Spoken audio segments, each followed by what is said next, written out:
Hello and welcome to the RealTime Fantasy Sports Show. I'm Jeff Paur, Senior Writer at RealTime Fantasy Sports. And on today's show, I'm going to give you my starts, sits, and sleepers for week 6 of the fantasy football season. I'm going to give you 3 starts at QB, running back, receiver, and at tight end. I'm going to give you 2, and then I'm going to give you 3 sits and a sleeper at each position as well, and 2 at tight end. So tight end's not quite as deep, so I don't go quite as deep on that position with this video. I will say I do keep track of how I do from week to week, and last week was our best week of the season. I went 16-10 on my picks, brings my overall season record to 71-59. Hopefully I can keep it up, keep those good picks going and helping you out winning a lot of fantasy games for all your teams. All right, let's start with the quarterbacks, and I'm going to start with my starts as always. I'm going to give you 3. My first one's Matthew Stafford of the Rams. He is absolutely red hot right now. He has 2 straight games with 30-plus fantasy points. He topped 370 passing yards each of those last 2 games, had 3 touchdowns in each of those games. He has multiple touchdowns, 4 straight games. He gets a Ravens defense. Can't stop anyone right now defensively. They allow the second most fantasy points to QBs. A lot of people had concerns about Stafford's back before the start of the season. I'm not too worried anymore. He looks absolutely fantastic, and I would play him for sure in this great matchup. My next start is Justin Fields of the New York Jets. Not always pretty on the field, but he's getting it done for his fantasy owners. He has at least 28 fantasy points in every game he has started and finished. Garbage time matters. He gets it done late in games when the Jets get behind. Doesn't matter how he gets it, but he's getting it, and he's putting up the points. Justin Fields, I'm not worried about the tough matchup against the Broncos this week. They get down again. He's going to start airing it out in the second half, maybe using his legs a little more. I think he's a top 10 fantasy quarterback this week. The numbers don't lie.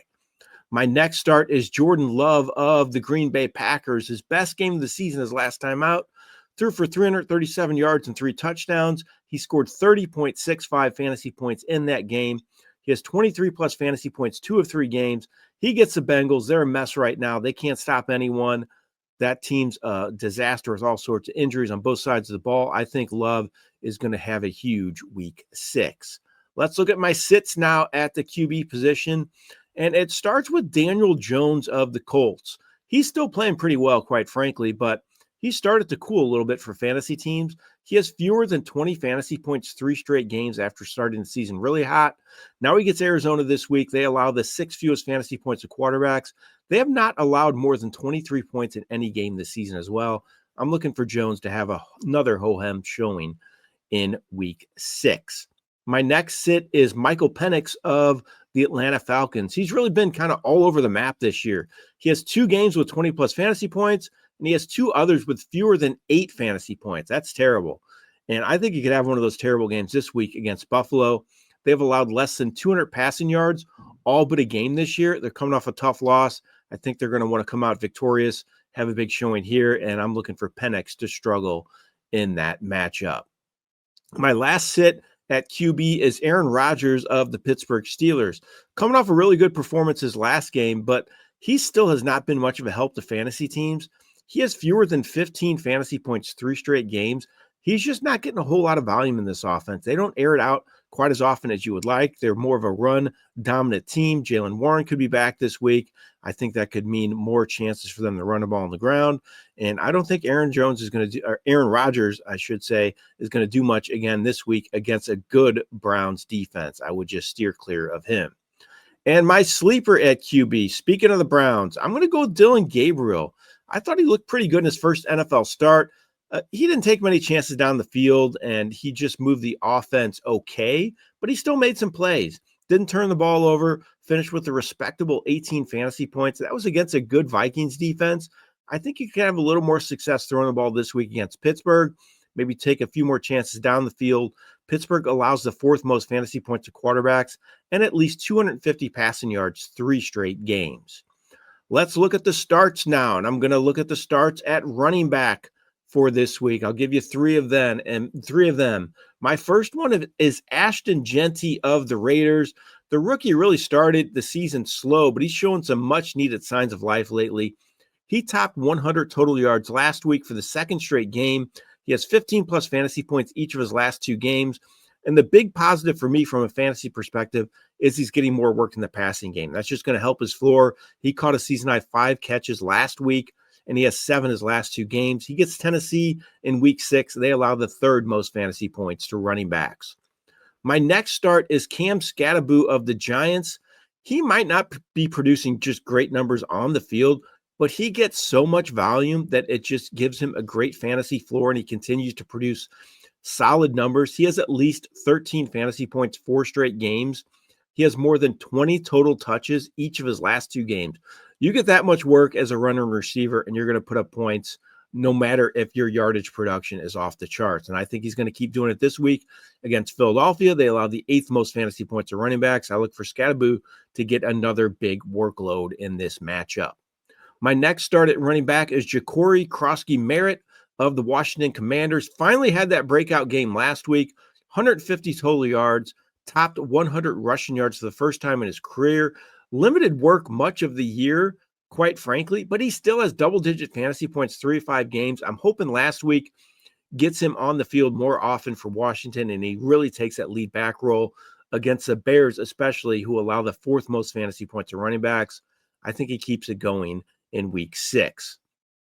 My sits at running back, and it starts with DeAndre Swift of the Chicago Bears. He had decent fantasy numbers this year, quite frankly, but I think he's becoming a bit of a touchdown-dependent player. He has fewer than 40 rushing yards 2 straight games, and his season high in rushing yards is just 63. He doesn't get a whole lot of work in the passing game as well. Now he plays Washington this week. They have allowed less than 100 rushing yards 2 of 5 games, and the 10th fewest fantasy points of running backs. I'm not sure Swift finds the end zone, so I'm not sure he's going to be a big help to his fantasy owners this week. My next sit at running back is James Cook of the Buffalo Bills. Really tough to sit him. He's been really good this year. I get it. If you want to continue to play him this week, I'm totally fine with that. But I would just maybe temper my expectations for his numbers. He is really having a great season, as I mentioned, but he ran for just 49 yards last week, showed he's human. That is actually the 2nd time this season he finished with fewer than 50 rushing yards, and he doesn't get a whole lot of work in the passing game, so that hurts his floor a little bit. I'm just not sure he's going to find a lot of room to run this week against Atlanta. They allow the fewest fantasy points of running backs on the season, so I think Cook could have a below average showing for his standards. My last sit this week is Jaylen Warren of the Pittsburgh Steelers. It looks like he's on track to play. Everything's going well for him in practice this week. He's right on track to return from his knee injury. But while he was out, Kenneth Gainwell ran absolutely wild in Warren's place in week 4. And I think he earned more work. It's going to cut into Warren's workload a little bit. And Warren's in his first game back from a knee injury. He could get less work. He plays a Browns defense that allows the 2nd fewest fantasy points for running backs. I'm just not sure things are set up well for him in week 6. My next category is sleeper at running back, and I'm going to give you one of those guys, and it's Hassan Haskins of the Chargers. I'm not sure exactly who's going to be number 1 on the depth chart with Omarion Hampton out, but my pick is Haskins for now. I just think he's a little better of a pass catcher, so that gives him a little more value than Kamani Vidal. And if Haskins starts and gets most of the work against Miami this week, he is going to post big numbers because they were absolutely gashed on the ground last week. They have allowed 155 plus rushing yards 4 or 5 games. And last week, as mentioned, they allowed more than 200 rushing yards to the Panthers. So I like Haskins in this matchup. Let's look at the receiver position. I'll give you 3 starts, 3 sits, and a sleeper. My starts start with Romeo Doubs of the Green Bay Packers. He had a 3 touchdown performance his last time out. He has found the end zone 2 of 3 games. He's on the field more than any Packers receiver this season. He's played at least 71% of the snaps every game. As I mentioned earlier with my Jordan Love suggestion, Bengals, not a good defensive team. They have allowed 27 points 4 straight games. I think Doubs finds the end zone once again this week. My next start at receivers, Ted McMillan of the Carolina Panthers. His numbers have not been huge this year, but he's been really consistent. He has at least 8 targets every game, double-digit fantasy points 4 or 5 games. He gets the Cowboys in week 6. They allow the most fantasy points to receivers, and they have allowed 295-plus passing yards 3 or 4 games. I look for McMillan maybe to have his best game as a pro this week. My last start at receivers, A.J. Brown of the Philadelphia Eagles. Numbers are way down for his standards, but the positive for me that kind of sticks out he's still getting the targets. That's encouraging. He has at least 8 targets, 4 straight games. So if he keeps getting this amount of looks, I think he's bound to have some big games going forward. I think he'll get on the same page with Jalen Hurts, and it could be this week against the Giants. They allow the 3rd most fantasy points to receivers. Brown had 19.9 fantasy points against the Giants in his only game against them last year. Let's look at my sits now at receiver. And I am going to tell you 3 players that I'm kind of worried about for this week. You might want to consider sitting them. The first one is Jalen Waddle of the Dolphins. Enjoyed his best game of the season last week, having his first 100-yard showing of the season. He had 6 catches for 110 yards. The concern for me is his numbers were pretty down before that big performance. He had fewer than 50 yards 3 or 4 games to start the season. I know Tyreek Hill's out, so that could mean more targets for Waddle, but I feel like Darren Waller's kind of been getting those looks. And I'm worried about Waddle this week against a good Chargers secondary. They allow the 3rd fewest fantasy points to receivers. Chargers have allowed 150 or fewer passing yards 3 straight games before their performance last week. So I would kind of temper my expectations for Waddle in week 6. My next sit is somebody involved in that game as well, but it's on the other side of the ball. It's Ladd McConkey of the Chargers. He scored last week. I still don't trust him, though. He had just 39 yards on 5 catches. He has fewer than 50 yards 4 straight games. He's really a touchdown-dependent player right now. Dolphins allow the 7th fewest fantasy points to receivers, and they've allowed less than 250 passing yards 4 straight games. Chargers have had some struggles throwing the ball recently also. I'm just thinking McConkey has another down game for his fantasy owners. My next sit is Rashid Shaheed of the New Orleans Saints. This guy's the ultimate boomer bust fantasy receiver. He can go off any given week. He had a 100-yard game and a touchdown last week. He has 15-plus fantasy points 2 games, but he also has fewer than double-digit points 3 games. He gets the Patriots this week. They've allowed fewer than 200 passing yards 2 of 3 games. I don't think this is a game that Rashid Shaheed has one of those big showings for his fantasy owners. My last category for the receiver position is the sleeper category, and I'm going to go with Tutu Atwell from my sleeper at receiver. He's starting to see the field a little more, and I think that's going to earn him more playing time going forward. He played a season-high 66% of the snaps last week. He had 2 catches for 72 yards, and he has 70-plus total yards each of his last 2 games. He gets that brutal Ravens secondary. They've allowed the 2nd most fantasy points to receivers.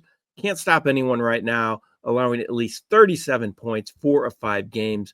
Atwell could be a good sneaky play for anybody looking for a bye week or injury fill-in in week 6. Let's look at the tight end position now, and I'm going to tell you my 2 starts at tight end. First one's Jake Ferguson. Kind of surprisingly, he is 1st overall in fantasy tight end scoring. I don't think anybody saw that coming, but he's been absolutely tremendous this year. Nearly 20 or more fantasy points, nearly 20 more fantasy points than any other tight end this year. He has at least 7 receptions, 4 straight games.